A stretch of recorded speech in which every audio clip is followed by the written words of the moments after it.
So, what if the recent demonstrations in Iran weren't just some spontaneous uprising? What if they were actually just one piece of a massive, secret plot to overthrow the entire government? Today, we are going to unpack a pretty startling theory from analyst Scott Ritter about what really unfolded. There were legitimate demonstrations about the state of the economy. One of the reasons that triggered these demonstrations was outside interference in the Iranian currency. Things were done to deliberately crash the Iranian currency, and it was done on purpose by outside actors. And then legitimate demonstrators went to the streets. And initially, when these demonstrators went there was no violence. You know, the president of Iran actually walked side by side with many of these demonstrators. He says, "I'm with you. I understand this. We need to do a better job."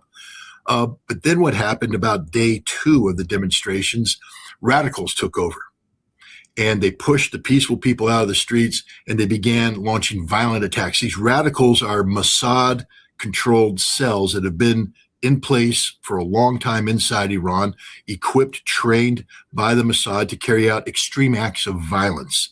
And these cells began to run rampant. They killed over 100 Iranian cops. Now, for all the, MAGA, America, could you imagine a scenario where outside agitators started running rampant in American streets and killed 100 American cops, what our response would be? The goal was to create this massive unrest. And this is part of a master plan that had been worked out between Trump and Benjamin Netanyahu back in Mar-a-Lago. And then the United States and Israel were supposed to bomb. And when they bombed, they're supposed to decapitate the leadership. They were supposed to suppress the ability of the security services to interfere with the violent demonstrations. And this would lead to a revolution that would cause the collapse of the Iranian government. And then the son of the former Shah Pahlavi was supposed to come in and become anointed king of Iran. This didn't work because for whatever reason, the United States wasn't ready to bomb. And by the time Trump said we're going to bomb, the whole thing had been suppressed. The Iranian government had taken control, had suppressed and destroyed and defeated the Mossad-backed agents. And when Trump began to initiate the attack the other night, he was told by the Pentagon, "Don't do this. If you do this, the Iranians are going to hit us back, and we can't stop them. They're going to hurt us. We have no way to respond. We're not strong." And the Israelis made the phone call and said, "Too late, boss. Stop. Don't do it. Because if you do it, they're going to hit us and crush us, and we can't defend ourselves." The whole idea of the demonstrations and the air attack was to rapidly collapse the Iranian government so they couldn't launch their missiles. But now it's too late. The Iranian government's ready, locked and cocked. And if they get attacked, it will be devastating for the United States and for Israel. This was something that was cooked up in Mar-a-Lago. I mean, Lindsey Graham has admitted it. This is something that Netanyahu and Trump cooked up when Netanyahu was visiting Mar-a-Lago. This was all planned. There was extensive planning going on between the Mossad, the CIA, British intelligence, Dutch intelligence, and every intelligence agency in the world that has been lined up against the Iranians. And yet the United States didn't pull the trigger until it was too late. And I just have to sit there and go, Trump knew what he was doing. I mean, it seems to me that Trump set up Lindsey Graham, set up Netanyahu, set them all up because they shot their bolt. The Mossad network that was used is gone, finished. I mean, the Israelis panicked in the end. When they lost communication with them, they tried to shove in a whole bunch of new Starlink, communication kits.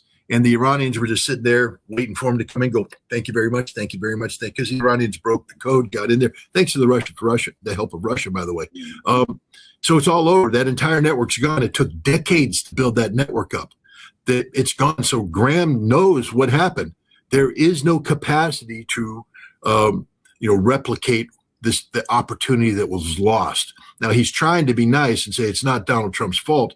It's 100% Donald Trump's fault. A 12-day war last June strengthened Iran. And now this strength, it's Damascus steel, or in this case, we might want to call it Isfahan steel. But they're just making Iran even stronger and more difficult to crack.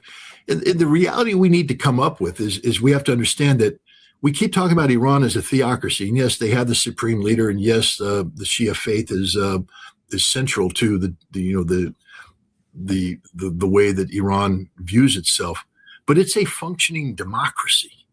I mean, in some ways better than our own. Their parliament is democratically elected. Their president is democratically elected. The mechanism that's used to control the supreme leader is democratic. The assembly of experts is democratically elected. Iran is a democracy, and the will of the people is manifest in this democracy, and the Iranian people support this government. I know all the exiles out there, all the people who fled when the Shah fell, will take vehement exception to what I said. But the reality is reflected in what my good friend Mohammed Mirande observed and reported to you and everybody else. Millions of people in the streets demonstrating in support of the government.